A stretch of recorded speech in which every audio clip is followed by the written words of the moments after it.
এটা কি, এটা পেট নাকি পাকিস্তানের গেট? হয়তো পাকিস্তানের গেট, এর চাইতেও বেশি খারাপ অবস্থা।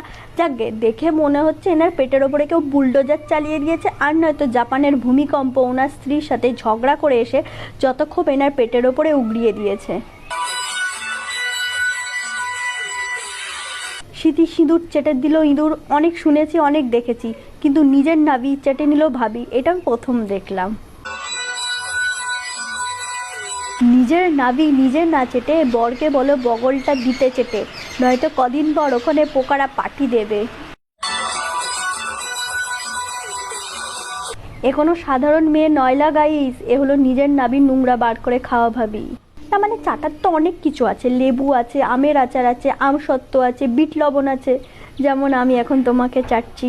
ইনি তো এই সব কিছুর ঊর্ধ্বে, মানে নিজের নাভির নোংরা চেটে নিল, মানে আল্লাহ দায়, আল্লাহ দায় এরা। হ্যাঁ, ইচ্ছা তো করবেই, বর্ষাকাল বলে যে কথা, বুঝতেই পারছি বৌদির বিশাল অভিজ্ঞতা। বলছি 150 রুপিয়া মে চলবে নাকি?